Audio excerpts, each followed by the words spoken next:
Hey, what's up, perros? Thank you guys for tuning in on another episode of the Firme Hour. My name is Adam Alvarado. I am your host, and today we have another special guest. We have my boy Ivan Gutiérrez, who is also a former professional soccer player who has played for teams such as Chivas USA, the Mexico national team, Chivas in Guadalajara, LA Galaxy, Phoenix Rising, Orange County. My boy's got a pretty big resume, guys, and I'm pretty excited about this episode because I actually went to high school with Ivan. So yeah, man, we're gonna sit down, talk about some of our experiences, and hopefully you guys enjoy. I was like, this was like 2 weeks ago, and I was like, I can't. I don't want a team. Me personally, as a coach, I don't see myself as a coach. I see myself more as a trainer, like helping develop certain aspects they need, like certain gameplays, maybe stuff that a regular trainer can't teach. What I mean by that is saying those moments in games where I lived through that other trainers never lived through, that they can't teach that moment exactly like it. So saying, imagine this. Imagine you were a right back, right? I'm a left winger, and I see you. I'm going at you, and I see you tired. Am I gonna stop going at you, or am I gonna keep going at you? That's something that maybe I can see just by your expression of tiredness, and I'm Body like, I gotta language. keep going to him. I gotta keep attacking him just because he's not gonna last long anymore. Yeah. That's things that I learned when I was still playing. You have to understand people's body language, your teammates, them, when to go, when not to go. If you're tired, don't go. Yeah, yeah, yeah, And I yeah. feel like a lot of trainer or people can't really teach you that because they never experience how it feels to be in that environment. Bro, I wish when I was younger, like I had someone like, oh yeah, my coach, he played Chivas. He played over here. Your coach, where he works at the warehouse? Nah, he ain't a coach. Nah, but that's cool. Do you miss it playing soccer? So I honestly talked about it with my dad probably 3, 4 days ago. Like he's like, because I show him the goals. I still play Sunday league. I still play Sunday league. And like, I look at this guy scored. He's like, ay, ¿por qué no haces eso cuando juegas profesional? I was like, I'm in my prime right now. This is my prime. I was like, this is my prime. I was like, I'm still young. I just turned 27 years old. I'm like, I could still, if I wanted to, I could still play. The reason me personally I don't is not because I'm not good enough. It's because I don't want to say an excuse. I have knee problems. My ACL, my meniscus are messed up from 2015 when I didn't go to the World Cup with Mexico. Before I tore it, and my left one, my kneecap hits my cartilage already. So when I try to turn and do stuff, I feel it super weak, and I can't last a whole season like 100%. It's tough for me.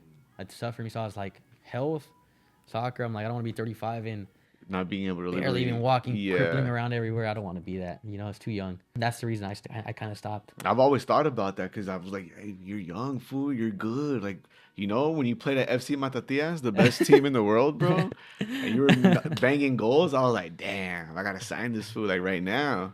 I It's a still, whole thing. It's a whole thing behind it, but that's mainly the reason. I just wanted to kind of like do something else, kind of go off somewhere. I think it's crazy porque like I would see you like in high school. You were a freshman. I will never forget this. I asked you. I was like, "That's your dream to play soccer pro?" And you had your Chivas stuff Yeah, on. You I had always the have it pants. on. Yeah, you had the sweater too. And I was like, "That's fucking badass." And you'd be like, "Yeah," and I'm like, "Damn, that's sick." Fool. And with Crazy. this I one, think about it like that. Like me, I remember personally something I kind of make kids do now is speak a lot.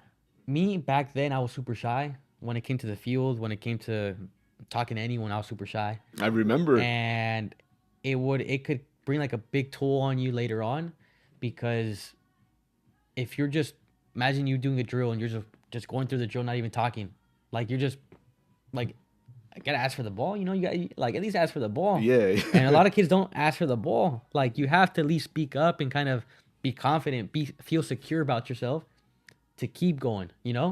And that's what I kind of like started learning. I was like, I wish I would have learned the things I'm teaching kids right now Right when now. I was younger, just because I started using my right foot when I was 14.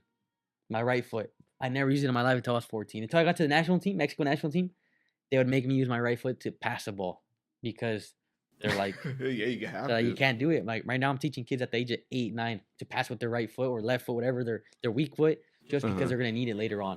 So Yeah. it's a whole thing. Yeah, it's fun. That's crazy that you say that because I remember when I first played in Zacatecas. Well, when I was in tryout still, and we would do drills where it's right side and left side, Yeah. and I'm like, fuck, I gotta run down this side and make a left. and cross. And sometimes I'd be like, hijo de tu madre, I'm gonna Eh. look this up. They're gonna yell at me, and I know how. And I would run, and then I would swing that shit. Y me salía bien. I'd be like, Yep. yes, fuck Exactly. yeah, all Yep. happy.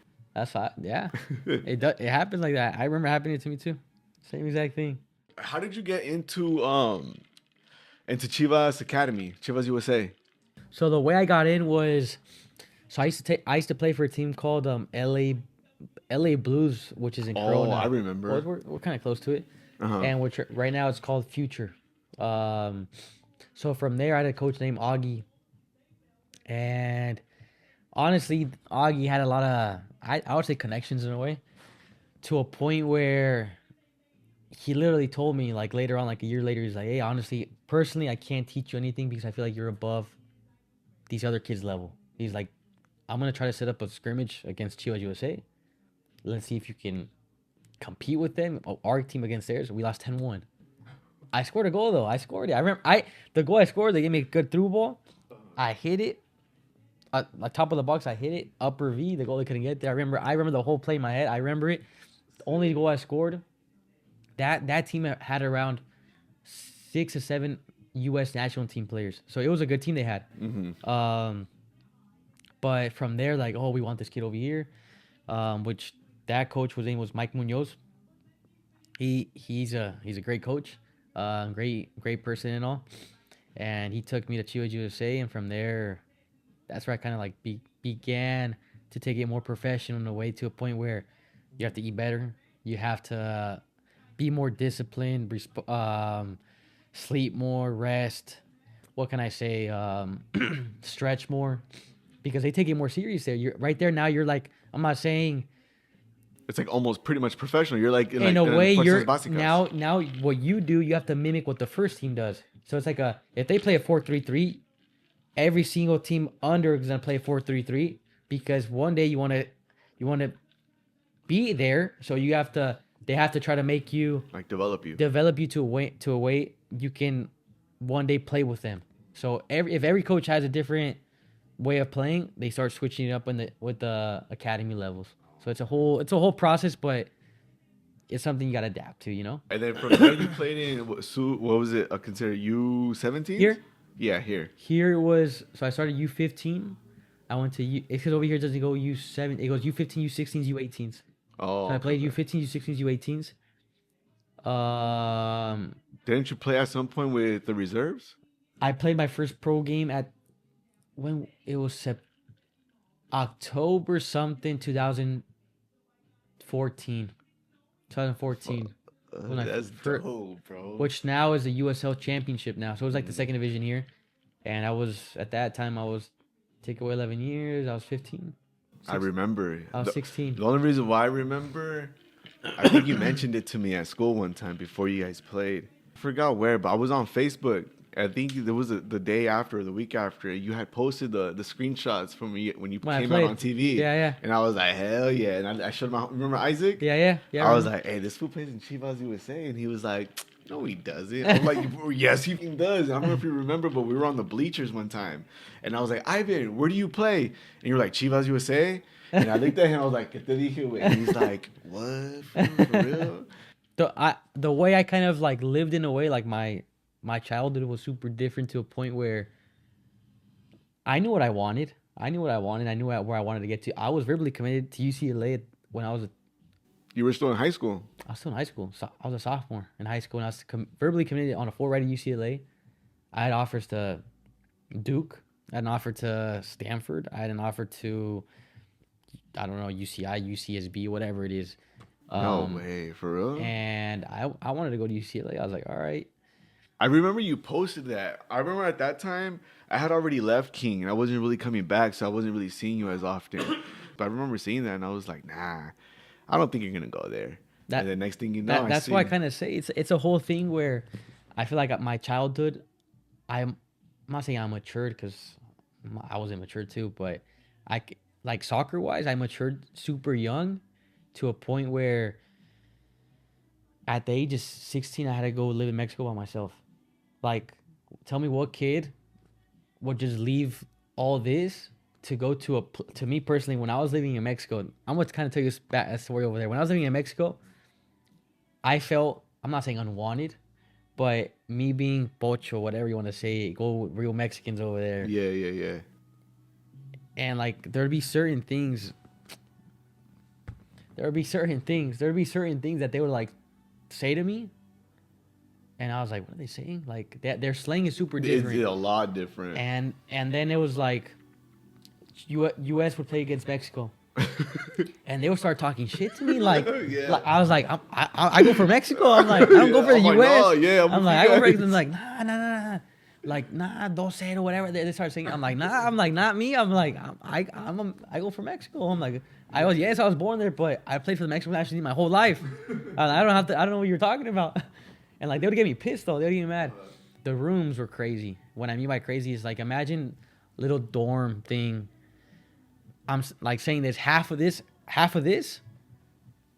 a bunk bed, one by itself, and just one small TV on a little on one of those. And you lived in Casa Club? Yeah, like that. That's how we lived. And then one bathroom.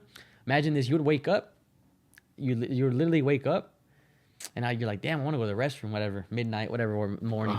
You go to the restroom, you turn on the light, you see cockroaches. No, And man. I was like, what the fuck? No. I'm like, how am I living from where I lived at to here? I'm like, this is crazy. Like, I remember, like, another story was, right now, this guy plays for SAC.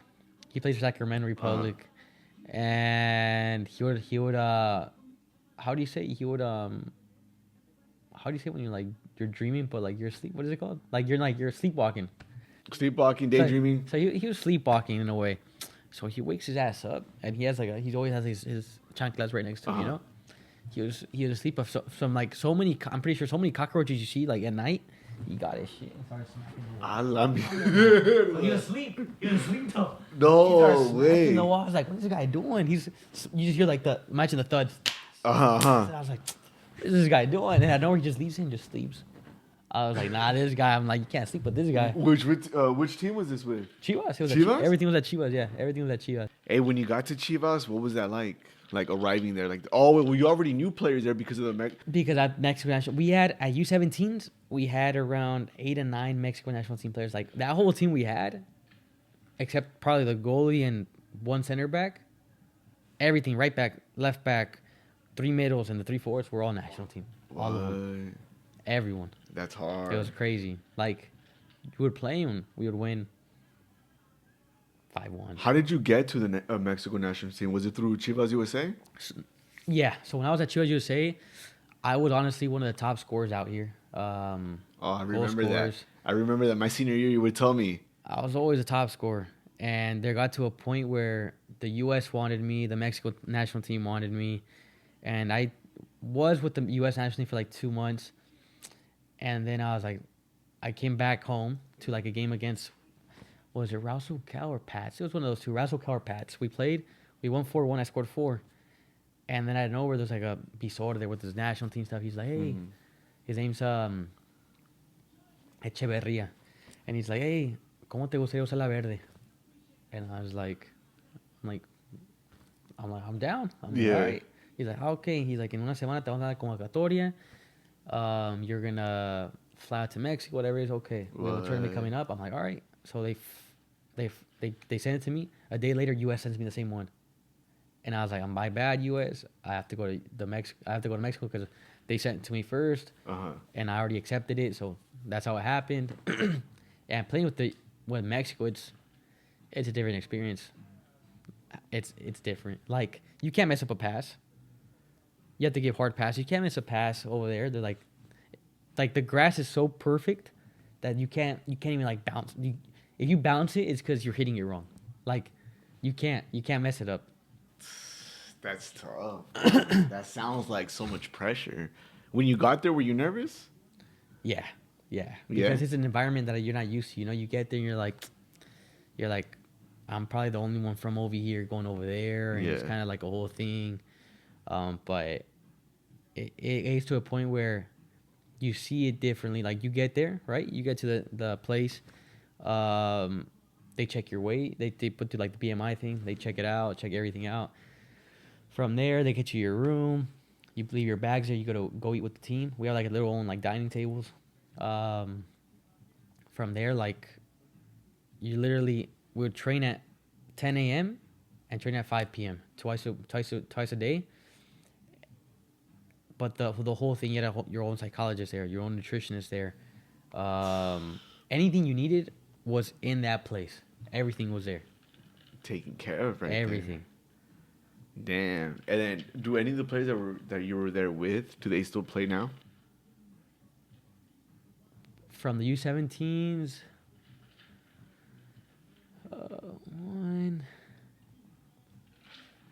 one, two, probably five. Probably five of them still. Bro, playing in Mexico, Yeah, that it's tough. selección, man, that's dope, bro. That's hard. You ever get to play like with the men's? So they would go. Well, you wouldn't play with them. You would train with them if they needed players. Like 3-4 players. They need them. What positions? This and this. Who goes? All right, us. Let's go. And did you ever get the chance to go up? Yeah. I think it was when. I think was it Osorio? Piojo or Osorio. I forgot who it was. They would send players and you would go and so it's a whole different thing. It's a whole different thing, but it's all good, you know? Everything's good. What's one of the most memorable, like, do you have a most memorable game in Sub-20 with Chivas? Sub-20.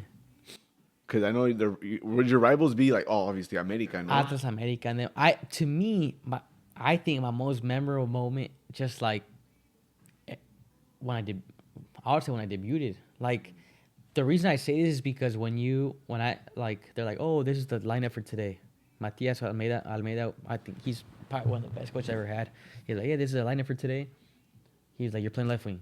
He's like, I don't care if you want to juke the guy out 3 times, but if you lose it, you gotta go and get it again. He's like, that's your job today. He's like, what? It's because Matias would play man mark. So wherever the right back went, I was a left winger. Wherever the right back went, if he went across the whole field, you gotta chase him.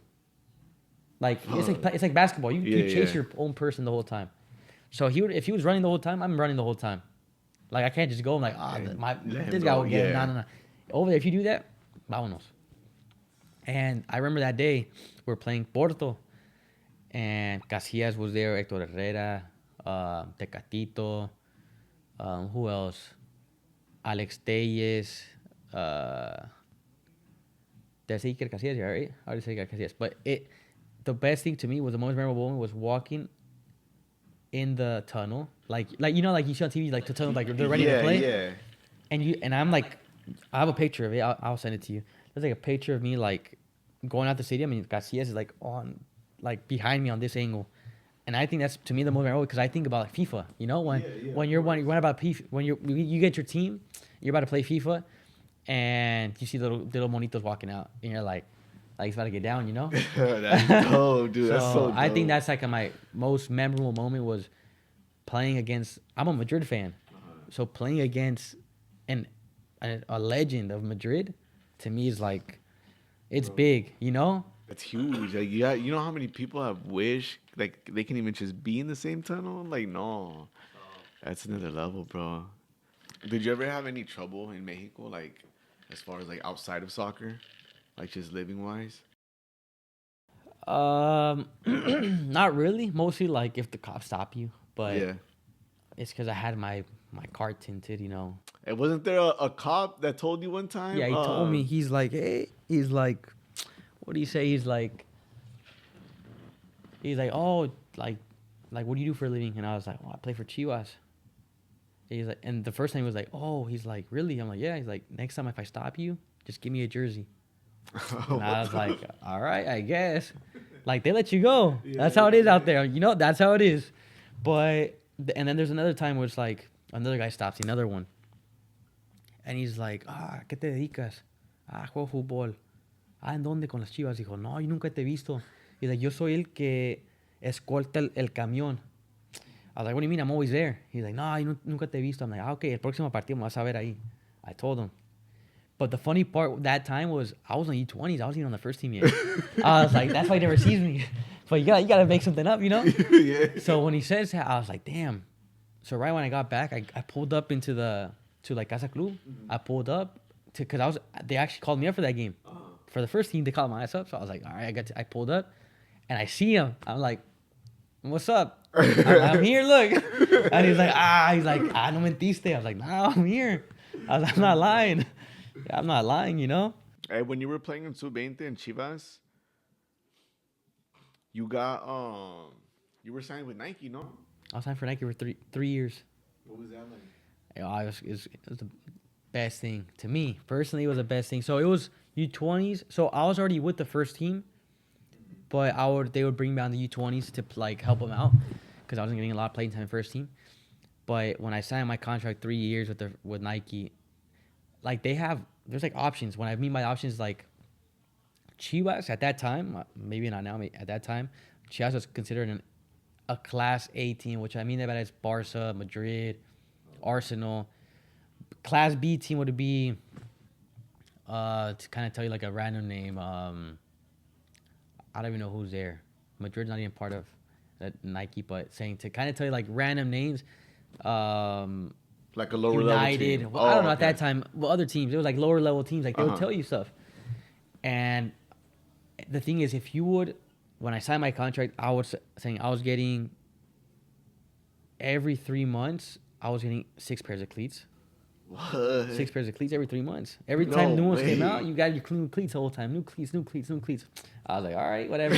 What? So they got to a point where I had like 15 cleats like new, like that. And I was like, all the guys at Club Kids, they're like, hey, mi puedes dar unos? I'm like, here. I was like, I felt so easy here. Toma. And that got to a point right now. I don't got any right now. I wish I would have kept all those OG cleats I had, you know? But they would give you every 3 months as well. They would give you around like, depends what your contract was. I don't know, 50 to 100,000 pesos every 3 months, and you would go to the store and buy whatever you wanted. That's how it worked. So I would go. Way. It was like it looked like little coupons with your name on them, and you would go and just cash them here, toma, and you'd get all your stuff and just dip, and it was like That's fucking So- dope, bro. That's so dope. it's crazy. Like the whole How old were you? I was 17, 18, 19. Nike athlete at 17. Yeah, 17. And then they gave you a bonus, no, when you stepped foot for debuting? Every time you step up debuting, every time you step the field, if you were on the men's national team, men's, not the U20, Uh-huh. men's Mexico national team, I remember it was 800,000 pesos the year. So they give you around like 40 G's just to be on the men's national team at that moment. Which I was like, damn, $40,000. I'm like, I wish I was there already. But it's tough to get there. It's tough. Yeah, it's definitely. It's tough. You know, that's why they put that price up there. But it is tough to get kind of like to that situation. So let me backtrack a little bit. So when you were in Chivas USA, from there you went to Mexico national team. Yeah. And then from there you went to Chivas? Yes. Yes. Is that how you So guys got Chivas through? USA and Mexico national team were at the same moment. Uh-huh. So I was playing for Chivas USA, but I was representing Mexico national team. And then I got injured with Chivas USA, and I moved to Mexico with Chivas de Guadalajara and still playing for the Mexico national team. But I had a torn ACL. Like a crazy moment too was playing a World Cup qualifier in Honduras. Oh, Like- yeah. Like how many people can be like, I represent my country playing a qualifier. What I mean by qualifier is like, imagine If you you lose, you're out.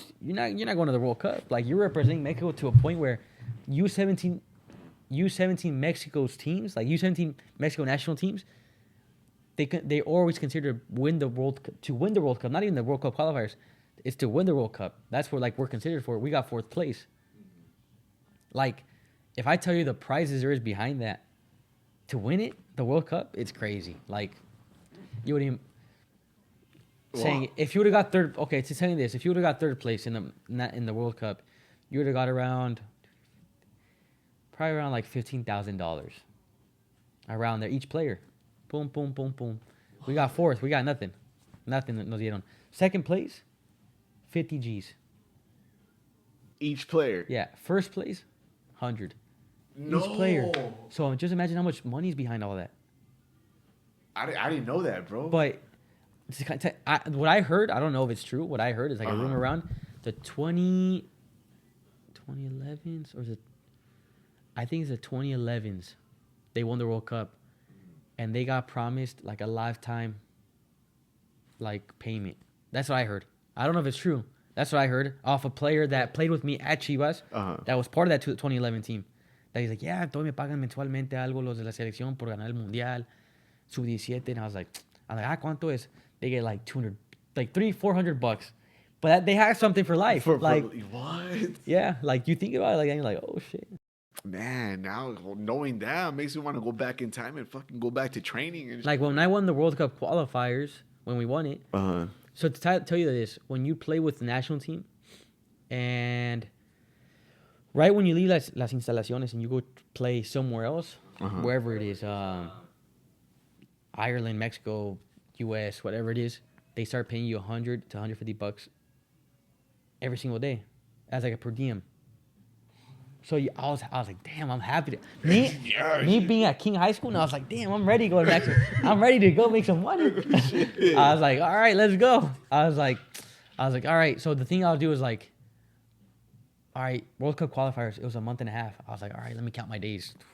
35 to 40 days. I literally won it. Today's March 19th. I won the World Cup qualifiers March 15th of 2015. So it was around a year ago that I won that qualifier. I mean, a year ago. Around 10 years ago already. Exactly 10 years ago, I won the World Cup qualifiers. So, like, thinking about that, I'm like, all right, 35 days. We get paid $150 a day. I was like, all right, that's already good money. That's around, like, $3,000. And then if you win it, they would give you 7 to 8 Gs to winning it. So I came back with, like, 10 Gs. I was like, oh, I'm back. I'm back here. So I came back to King High School. Otra vez el calladito. I was like, I'm not going to say anything. I was shy, you know? What about when you went to Mexico? Like, no, I feel like I kind of became who I actually was, if that makes sense. Like, yeah. I feel like I found myself more over there than here. Yeah? Yeah. So all right. So when you got to Mexico, or like when you started going to Mexico for soccer, were you quiet on the field? Yes and no. Like, yes, I would scream for the ball, but it wasn't like I'm not like, no, I'll scream for the ball. Yeah, like you had to. But right now at this moment, I go at people. Yeah. Like I get pissed and I yell at you, not because I hate you. I don't hate you. It's because I want to win. I'm competitive. You know, if I don't see you running, and you got to run, hey, come on. I'm gonna get pissed at you. I'm gonna get mad. Yeah, you know? I think that's why I stopped playing soccer. To be honest, I stopped because I didn't like. I would get mad when even at Matatias. Yeah.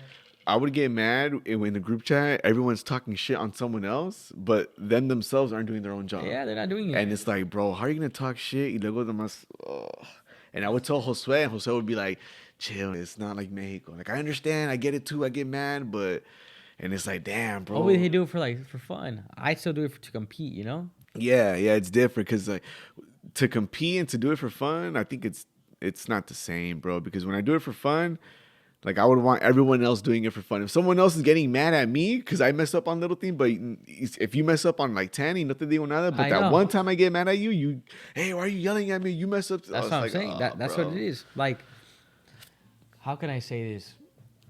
There's a difference between, how can I say this? Playing competitively, like we said, playing competitively, and playing to play. What I mean by that is, you can play and lose and be like, whatever, I'm going home, my backpack, I'm dipping, whatever. And there's others like maybe us, where we play, and if we lose, I sleep and I'm like, damn, I just lost today. I'm like, I'm pissed. I'm like, I didn't want to sleep next. I'm already thinking about the next game to win. You know? Yep. That's how it is. And a lot of people are like, no, they lose and like, dormir, let's go. Nah, you can't be doing that. Nah, bro. You can't. I get mad, bro. I get like, me desespero. Yeah. And like, I was like, even in Mexico, bro. In Mexico, like when I was under my tryout, there'd be times where like, if I didn't have a good drill, like a good one drill, you feel upset. I'd go mad. I'd go home. I'd be like, fuck, dude. Like, I hasta quiero llorar, you know? Like, nah, tomorrow le voy a echar ganas y I'm gonna fuck everyone up. That's where I go off now. That's the difference between someone who makes it and who doesn't. What I mean by that is, I remember when I started going, like, being on the first team now consistently, and I would wake up and I'm like, damn, I don't want to train today. I was like, my mind, there's days you don't want to train, it's fine. You wake up and you're like, but I have to compete at 100% against that other guy right next to me, because we're fighting for the same spot. He's like, if he's motivated and playing good, and I'm over here, when you go pro, you can't slack off one day. The day you slack off, they say it. Te van echando para afuera. They go, and you go, and you go, and you go, and new players come in, and that's how it is. Life is like that, you know, and anything. And that's how I felt. I was like, you compete every single day. I remember I was competing against, I don't know, Pizarro, Con Brizuela at that time. Who else was there? I don't know. Pulido was there. Ángel Saldívar. There was good players at that time. Gallito Vázquez was there. Orbelín Pineda was there. Did you ever have a moment where you're like you looked at the other player and you're like, I'm here. Like this is my dream. This is my life. Like I'm playing soccer where I want to be at. And you're like, fuck. Like for example, like, I don't know. I forget his name, but some guy that played for Cruz Azul, he ended up going to Mineros, and in the morning we had a game against them, and we played in the stadium. And I remember I was in the second half. I went in, and I was a right back, and everyone was making a big deal about him. I didn't really watch Center back. Yeah, I think he was a center back. Masa. Did he have long hair or something like that? No, I that's not him, don't remember, but everyone was making a big deal out of him because he was in Cruz Azul and he's now in Mineros, and I was like, damn, like that's crazy. I don't even know who he is, but fuck, like I'm here, we're in the stadium, it's 7 a.m, it's empty, and you just hear everyone yelling, hey, atrás, rebota, para atrás, blah, blah, blah, and this and that. And I remember at some point in the game, I was like, fuck yeah, bro. Like I love that I'm here. And I was fucking going in on everyone, bro. I wasn't letting anyone go by my side, bro. I never played defense. I don't know why the fuck in Mexico they made me play defense. Yeah, right back. Never played in my life. But there, I guess that's where they put me. And that's what I had to do. But yeah, man, that was a moment for me. I was like, I looked around. I was like, you're here. Yeah. This is a dream come true to me. Did you ever have that moment there? And Chivas, yeah. At Chivas? Yeah, that's the moment. Debuting? Like even there, like training, you're like you wake up and you put your stuff on. You're in the same locker room as them. Oh, okay. You're all in the same locker room, like putting your stuff together, and you're like this is different now. You're in the same group chat as them. You're like, ah, shit. This is what it's like. This is what it's like. You know, imagine like Argentina. You're with Messi in the group chat. You're like, what are they talking about in this stuff? You know, like you think about it, and like over here, like you're on your own group chat now with them, and it's different. It's different, you know. Like, what was your life like out there? Like, for example, when it comes to the game, you got to lock in, but then when you go home, like once you're done with soccer, like, cause you train what 2 hours a day. So to tell you this, when I lived in Guadalajara and over there in Mexico, I literally woke up, and I could just walk downstairs and the field was there. So like, everything was there. So saying, okay, I'd wake up, go get breakfast. The dining table is right there. You go get breakfast. You go to the locker room. You change. You practice. You go back. You take a shower. You go back to the dining table. You eat. From there, literally, I go to school.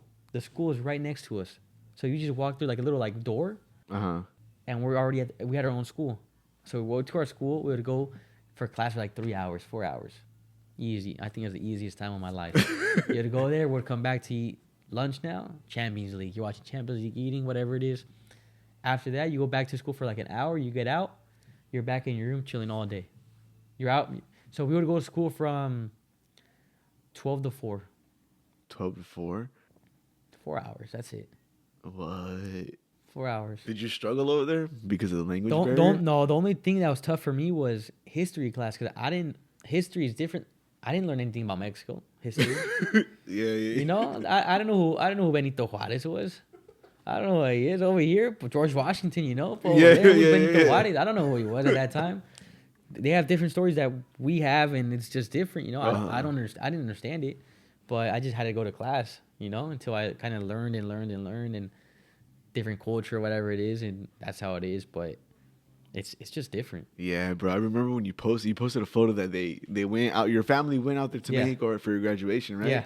I remember seeing that, and I was like, this fool graduated high school in Mexico? Like, I was so surprised. I was like, I thought you were just playing soccer. That's it. It's because over here, it's because you had to go to school over there. Oh, if not, you couldn't play. You had to go. They made you go to school. They had their own school on purpose because of it.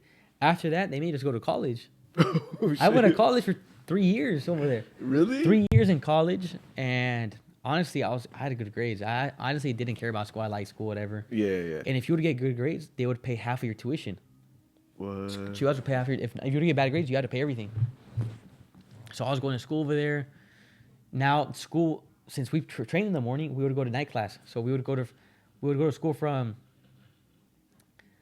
I think it was 7 p.m. to 10. It was 3 hours only, 7 p.m. to 10 p.m. 7 p.m. to 10 p.m. Oh, okay. 3 hours. That's all you would go. You go back home, you sleep, and then you do the same thing. You train in the morning. Now you go whatever it is. You do your homework all day at your whatever at your dorm, casa club, and then you would go to school again. That's how it was every single day when I was in college. So I did do college out there too. I just didn't finish it. I was studying marketing. That's crazy. I didn't know that, bro. They I would thought make you you. were just at the high school and then luego No, they would make you do everything. What? It's because what happened was over here, I was in 11th grade going to 12th already over here in King. I had a D in marine biology over here, and when I went over there, they saw my grades. They saw the D like if I failed it, I was like, it's not a failing. I'm like, D is like whatever. Like, I'm not saying I'm not saying it's an A, B, or C, but D is like. You get your credits. I get my credits. Fine. I get my credits. And over there they counted as failing, so I had to retake the whole year. Fuck. So I got held back over there, and I did like 11th grade again over there, and then I did 12th grade over there. So I had to do 2 years of college of high school again. What? Yes. Yeah. So I was with the youngers over there, like That's finishing crazy. school. God damn. Yeah, it's different. And then so you were there sub-17, sub-20. Sub-17, sub-20. And primera. Segunda and primera. Yeah, all four. All four. All four of them. So when you got after sub-20, you had to be in segunda, right? So it was all different. So the thing is, I was on U17s. I would play. U20s, I wouldn't play a lot. So sometimes they would send me the tercera división.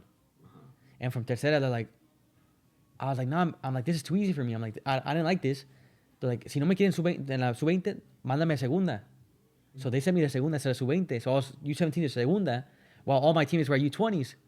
It was all different because the Omar Arellano was our coach, which was not the player, the dad. Yeah. At the segunda, and he liked how I played. He liked how I played left wing. He left me there for a long time, 2 years. 2 years. Out of nowhere, they would make us go train with the first team. I got called up. I stayed there. Sick. It's a whole thing. So You guys to play with Carlos Salcedo, no? Salcido, My bad. Salcido. yeah. That's dope, bro. What was that like? Yeah, he's a good person. He's a good captain. Yeah. But one story I remember when a preseason Cancun, we had a preseason that you can cut this one off or whatever you want to do, but it's funny because If you want me to cut it off, I'll cut it off. no, I don't care about it, but I'm gonna say something kind of like vulgar in a way. So saying it was all of us, it was like eight to 10 of us, youngers going to preseason, And so he was like, eso es lo que tienen que hacer. He's like, yo me acuerdo cuando yo debuté. But he was saying it like he was trying to make it believable. He's like, yo cuando debuté. Oh, no, he's like, no, yo les quiero preguntar algo. Y he's like, porque yo lo hacía. He's like, yo lo hacía. He's like, yo cuando, antes de un partido, me aventaba una chaqueta. He's like, me la aventaba. Y para estar relajado en el partido. He's like, ¿ustedes lo hacen? And the two guys were like, sí, yo lo hago. He's like, no sean pendejos. He's like, no lo hagan. He's like, yo estaba bromeando para ver quién lo hacía. Oh, shit.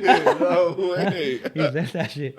And I was like, this guy. I was like, that's fucking funny, it was bro. funny, though. It was funny. But that he was like, that's how he was as a person. He's funny. Yeah, He's a funny person. Like, he's serious when he has to be serious.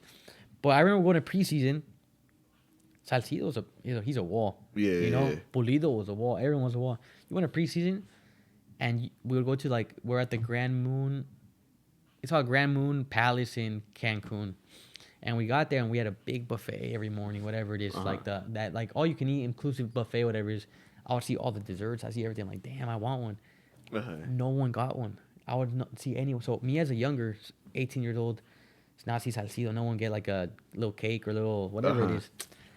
I was like, I can't get this. I'm like, I'm not gonna get it. I'm like, they're setting an example for us. So if they're setting that, it's because they don't want you to get it. They want to make that example out of them to not make them make you think like if they get one, you're gonna want to get one because you're gonna feel like igualados. You're like nunca te sientas igualado a uno que ya ha estado mucho tiempo. He's like lo tienes que respetar. Yeah. So it got to a point where like I worked. I'm not even lying. That preseason, like it was like 20 days. I felt like I was a tank. I was kind of big. Yeah, I felt big. I remember you I felt posted a couple big. pictures when you were playing in Primera. You looked big, bro. You look I your felt shoulders, big. your biceps were huge. I felt big. I felt kind of like stiff, but I felt good. Like, but they're like, this is what it takes for the next level. He's like, there's players like Alanis Pereira, that weigh 190 pounds, and you weigh 145 pounds, whatever at that time. You need at least 25 more pounds of just muscle to compete with those guys. If not, they're gonna just whack you to that wall over there. They're like, what do you want to do? I'm like, give me some protein, whatever it is. Yeah. They'd make me drink protein in the morning, and right when before I slept, they would have my meals perfectly how I needed them, and I started getting like, I was Huge. like, all right, You guys started getting jacked. Yeah. What were your training sessions like there in Primera? Were they tough? Were they more strict? Like it was tough, but Matias Almeida didn't make us run without a ball. He's like, in a game, in a game, there's always a ball involved. He's like, I'm not going to just make you guys run laps or just run suicides. He's like, there's no point of it. He's like, we'll do possession, and you're going to get tired in there, possession. He's like, you're going to be thinking the whole time of how do you have to move? Yeah. How do you have to look for that ball? How do you got to pass, move, look for the gates, whatever it is, But it was always drills with the ball included. He's like, because he's like, I don't believe in just running to run. He's like, if you do something with the ball, it's because now you're thinking, now you're getting tired. Now you got to focus more. You got to find different spaces. You got to pass off your teammates. Now it's different, and you're getting tired, and it's helping you. Yeah, because you're under pressure and you're like running out of gas. And you got to think and you got to like perform. Everything. And his practice were intense. They were intense. Yeah. They were. A lot of running. In Primera, did people like mess around a lot? Like as far as they mess around a lot, but in the session, no. No, but I was like in the locker rooms. Yeah. Like in the bus, for example, in the bus, we're the new guys that they moved up. Like we didn't know who sat where, so we just sat wherever we wanted to. Right when they got in there, they're like, "Vámonos!" Like you can't be sitting here. I was sitting in the back. I remember I was sitting right in the. I always like sitting in the back right corner. And this Jair Pereira, he starts walking down the aisle with all his stuff, his meal and stuff, because we're gonna travel. He's like, cabrón. He's like, 1, 2, 3, 4. He starts counting like every aisle. He's like, 1, 2, 3, 4. And sees me and the other kid in the back. And he's like, tú, vámonos. He kept me there. He left me there. He let me sit with him the whole season. He didn't care. Oh, for real? Sick. Hell yeah. He would show me all his cars. He would show me his houses and stuff. Like, he was like, es lo que tienes que hacer. And he tells me, like, I remember they got to a point where, like, they put me back down to Segunda División when I was still in First Division. They bring me down. And I ought to get hurt a lot. That's why. I got, like, a lot of hamstring tears. And he'd be like, hey, lo que necesites, dime. He's like, yo te ayudo. He's like, whatever you need, let me know. And, like, it's fine. I saw him probably, like, 2 years ago. I went bowling over there in Guadalajara, and I saw him. He's like, ¿cómo estás, Ivan?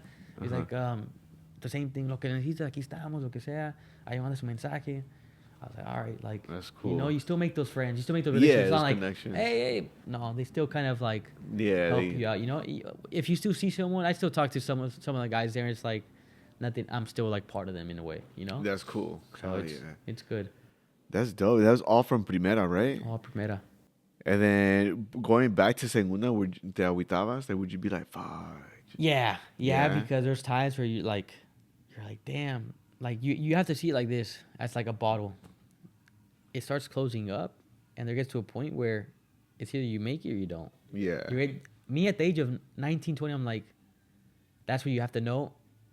You keep playing soccer, you don't. So it gets tough. It does get tough, but like, you just gotta keep working. You're already there. You gotta keep working. So, being there in Chivas, leaving there, was it your contract ending, or did you want to leave on your own? So they wanted to offer me another 2 years, and I didn't want to because I knew Segunda wasn't gonna exist anymore. At that time, Zacatepec wasn't gonna be part of Chivas anymore. and Tapatio didn't exist until barely like 3-4 years ago. So I was already gone by then. And they're like, and I was what I was scared was if I signed for 2 years, they're gonna send me to préstamo a un equipo que I wasn't gonna know where I was going, like segunda división, tercera. I don't know where I was gonna go. So I told them, like, honestly, I don't want to be here anymore. I want to go back to the U.S. And they're like, all right. They're like, why? I'm like, I feel like the last part, you guys have been doing stuff. I told them, you guys have been doing stuff wrong. There's people that have been debuting that I feel like shouldn't debut, but because of, I think it's politics, you know? If you have this agent and you don't have this agent and you have this and then this, you don't. They work in some way to a point where, like, all right, if you have this agent and that agent works with maybe the coach, you don't know, maybe the coach, he'll bring those players up to help them out. Yeah, of course. It's a whole thing, you know? So I told them, like, and they knew what I was talking about. I didn't say names. They knew what I was talking about. And they're like, okay. So they just stopped playing me for like a whole 6 months. They stopped playing me. I didn't play y'all. I was like, all right, whatever. And they're like, all right, te vamos a dar tu... At that time, Pacto de Caballeros still existed. It didn't exist anymore. They have to give your stuff, whatever. At that time, they didn't want to give it to me. And they're like, la única manera que te vamos a dar tus papeles es que si no te vas a un equipo de México. Si te vas a un equipo de México, no te lo vamos a dar. I was like, nah, I'm dipping. I'm going back home. I'm like, I don't want to be here anymore. Yeah. So like, okay, they signed it. I got my papers back. I dipped that same day. The day later, I signed with Galaxy. But wait. So let's say you leave, right? And then let's say... I want to go to Atlas. So say it's random. So how would that work out, though? Like, I can, but they just wanted to make it clear, like, to not go. Like to scare you, like, yeah. que no vayas a otro equipo, Yeah. it could only be us. Yeah. Oh, okay. It's because they like keeping all the players to them. That's how it is. That doesn't exist anymore, though. Really? The Pacto de Caballeros doesn't exist anymore. They took it off. Okay. Because of that reason.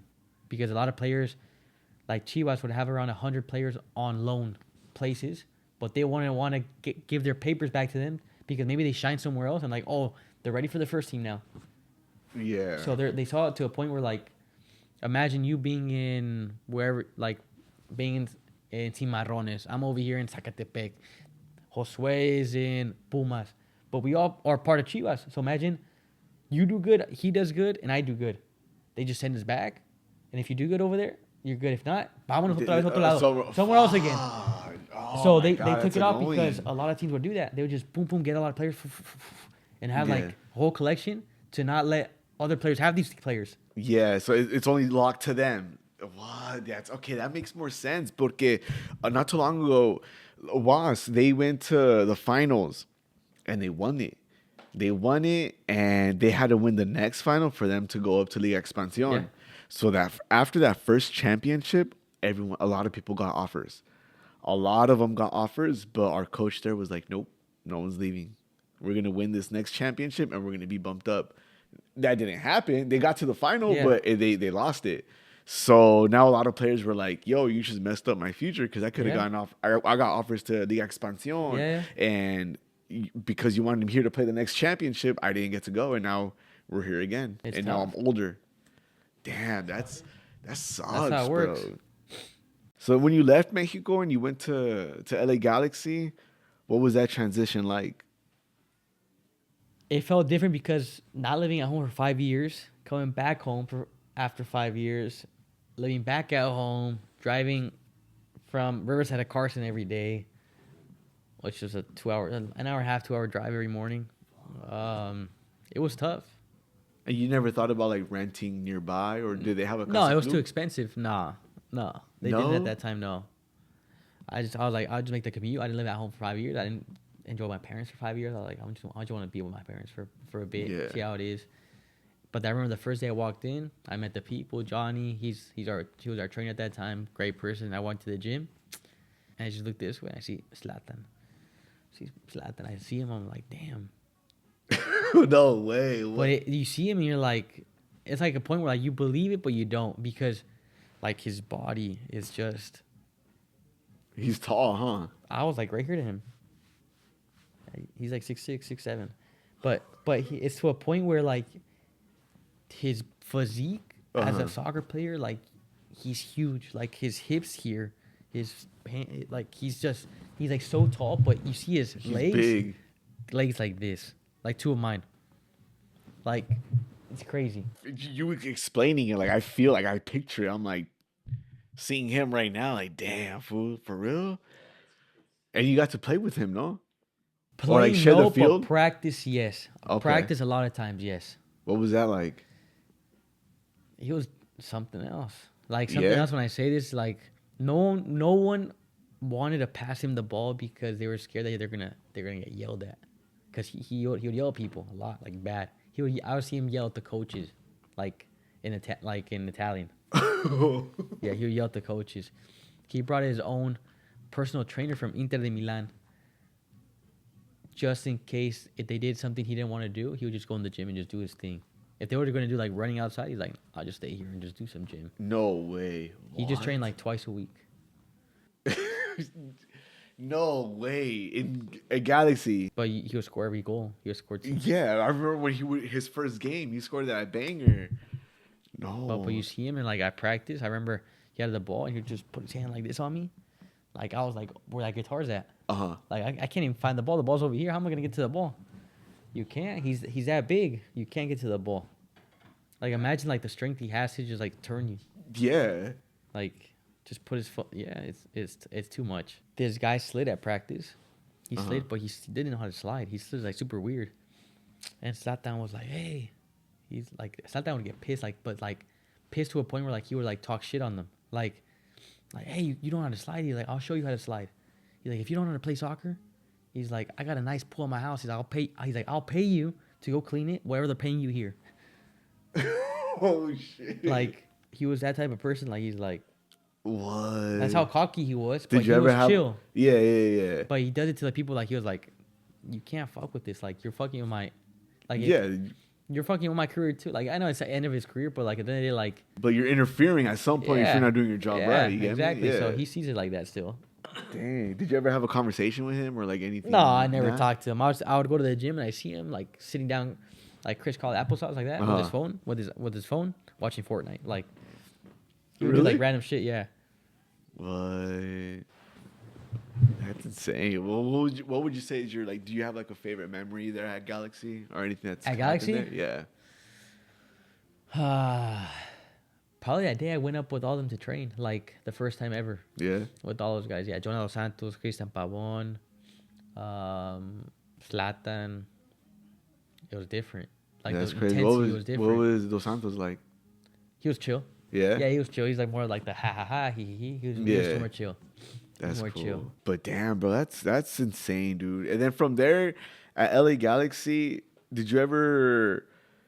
There was no youngers coming up to the first team or coming up to play with the second team, like their U18s or their. There was, but it's kind of, it's because when I got there it was COVID year, so during COVID year it was a bubble. Oh. So the MLS went to Florida, since Florida was so kind of fine. They did the bubble out there, and then I got left over here in the bubble with the second team. Yeah. So it was like the experience of COVID during like training. Imagine like a whole field, right? Imagine the whole field. You have a square that's as big as this, right?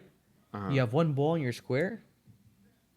And you have cones set up for you in that square. So in the middle of the whole field, so you're one right here. On the other corner was another, in the middle of the, like saying, if you're on the corner where the corner flag's at, right? There's one where the goal's at, and there's another guy on the other corner kick, and there's one over here, one over here, one over here, one over here. There's like 9 people on the field, and right in the middle was our trainer telling you what to do in your square. If your ball went out of your square, oh fuck, you can't go get it because it was during COVID. We didn't know what COVID was at that time, so you couldn't go get your ball. You couldn't pass your ball to the other teammate because what if your germs affected his germs? So you had to train with the mask on. Yeah, it was like to that point where we had COVID testing every day. Was it through the nose or through the? Oh hell no! Every day they did it one time through my nose. Every single day. Fudge. And that was at Galaxy. At Galaxy, every single day. You'd go in your car and they'll test you. If you're fine, You could go now. You could go park your car. You have to wait until like someone like takes you to your spot. But yeah, after Galaxy, you went to Phoenix. Phoenix Rising. Did you like it there? Yeah. Yeah, Yeah. more than It Galaxy. was good. No, like yes and no. Like it was super different. Why? Because in my last year at Galaxy, I was the second team, right? Uh huh. Second team has it's a lot of young players. So I feel like I was one of the older guys on that second team in Galaxy. Mm-hmm. There's a lot of 16-year-olds, 17-year-olds, 18-year-olds. I was 21 already at that time. Right when I got to Phoenix, I was the young one. They're all 30 years old, 29-year-old, 28 years old. So UCL championship, I was like the young one now. And I felt weird because the environment there was super different. Mm-hmm. What I mean by that is saying maybe over here in like Galaxy, like they can't go out because they're young. Over here, everyone was going out. Mm. Yeah, They're all 29, 30 years old. They all had wives, kids, girlfriends, whatever it is. And they all had their own little groups and stuff, the wags, whatever, wives and girlfriends had their own little thing over there. And I was like, this is like weird, like different because I was a young one, like it was like a weird environment at first. Yeah. But like you can understand that like that's how I say like if you're good enough, you're old enough. So like that's how I kind of see if you can compete with them, you can hang with them, you know? Yeah. That's how it is. So that I had a good experience there to a point where the last year I had, I didn't want to go into it, but the last like part of it, I terminated my contract. I was left without a team for 3 months. Mm-hmm. Orange County offered me a contract for a week and a half, 21 days, saying 2 weeks, 3 weeks, 3 weeks. A contract for 3 weeks. Yeah, 3 weeks. They're like, hey, we need players. A lot of players are hurt. We'll offer you a 3-week contract to see how you do. Imagine me driving patients, and they're like, I was driving patients, and they call me, and what like you said, I'll be there tomorrow. I went 3 months without doing anything, not even playing. I went, I started practicing. Gutierrez was there. I was chilling. Gutierrez knows me. I was there, and they're like, hey, te voy a ayudar para que te quedes. All right, I was training. Right when I got there, I started Saturday. I was like, oh shit, I'm already starting. I haven't played for 3 months. I was like, all right. And it went well for me. It was going well until like a certain point. I didn't play for 8 games straight. I don't even know why. I don't even know why. They're like, hey, you're going to get loaned out to Chattanooga Red Wolves in Tennessee. I was like, why? They're like, oh, they need players, whatever. I was like, all right, whatever. If I'm going to get playing time, I'll go. If I get playing time, I'll go. Mid-flight, I was going to Chicago to Tennessee, or Chicago to Atlanta. Mid-flight, I was going, and nowhere. You could get text messages during the flight. I was getting one, and the president of Chattanooga was like, "Hey, we can't loan you. We have to stay here for 2 years." I'm like, you're tripping. I ain't staying here for 2 years. I'm like, if not, I'll just fly back home, let them pay my contract off, and I'll just retire. That's what I said. I was like, because I was already thinking about honestly retiring, not because I didn't want to, because my knees were hurting. Yeah. That's already the year I was hurting. My knees were hurting. 2023. Yeah. And I was like, nah, I can't do this anymore like this. So they got to a point where it was just like, they're like, all right, just get over here to Tennessee. We'll fix it. Okay, I got there. They're like, it's because you have to play 5 games to be like to be loaned, and you're only gonna play 4. So you would have to like get you on a 4-game contract, whatever it is. I was like, all right, but I don't want you to sign me another year. I'm like, I'll stay there for the 4 games. That's it. They're like, all right. And I want to get paid the same I was getting paid over here. And I'm not signing. Okay, they got me. I was thinking of a house. Take me this house to live in, like where like it's like a townhome. The field was right behind our townhome, and that house was fine, but it smelled like musty, like it was old. Oh, okay. So I was there, and every single game, home game, I had to leave my house because it was the referee's house. So when the referees had to change and stuff, they would change in my house. What? So they couldn't do that. They couldn't do that because that's not like they didn't accommodate me right to the place where I had to live. They didn't have any living spaces, and they wanted to put me in there. So every time it was a home game. I had to get a hielera, put all my food from the freezer, everything into my room, everything, dishes, everything into my room, for like it could seem like no one lived there. So I would What? have to leave 4 hours before the game to my friend's house and just be on one of these, literally one of these, for 4 hours like this. No way. And I didn't even know the guys. I didn't even know like the guys at that time. I was just like this, and they're in their rooms. I'm over here chilling, like this, on my phone and shit. I was like, Oh, no, hell. 4 hours on this every single home game. I told them like I can't do this. Like I told the USOPA, which is like the Players Association. I'm like, how does a player have to live through this? I'm like, it's like what do teams think when they put you like in a place and they're in an environment where you can't like in the locker room. I didn't even have my own locker. It was like 4 of us like this, squished together. Nah, child. It was bad, yeah. It was bad, and from there I was like, I didn't want to play. It took the fun out of it. I was like, no, I don't want to play anymore, and I stopped. I stopped because of it. I thought about, I was like, it was bad. Like after I stopped playing, I was like, damn, I want to go back into it, but I was like, nah. I think about the bad things I passed that whole year. I was like, I don't want to live through it again. Yeah, that's how I thought about it. Worth it. Did any teams any teams in Mexico hit you back up or hit you up? To Atlante. Yeah. La Paz. La Paz. Okay. Who else? There's one more. Tamaulipas. What team is that? Tamaulipas. They're in expansión, no? Yeah, I forgot the team name though. Matamoros, no. I forgot the team name, honestly. Tamaulipas though, and I was like, nah, I'm not going there. I'm not going to Atlante. La Paz. I thought about it, and I was like, should I go? And I was like, nah. How come you didn't want to go to Atlante? Why? Yeah. I just didn't want to like go through that whole process over there in Mexico again to a point where like over here, it's because over here you make a lot more than over there. Literally. Really? Yeah. Like over there playing for Atlante, whatever it was, they're gonna offer me like 35,000 pesos, 30,000 pesos, $1,500. You gotta pay your house. Over here, getting I don't know 5-6K. I thought that was like fine for me at the age of 21. Yeah. Like, all right, whatever, 5-6K. I'm chilling. They pay my apartment. I'm happy. Hell yeah, it's solid. I would take that. So I want to go back to 5-6K to $1,500. Yeah, it's a big difference. So it's like nah. Did you ever like coming back from Mexico going to Galaxy? Did you ever regret, or did you ever feel like, fuck, maybe I shouldn't have come to Galaxy, or I should have gone somewhere else?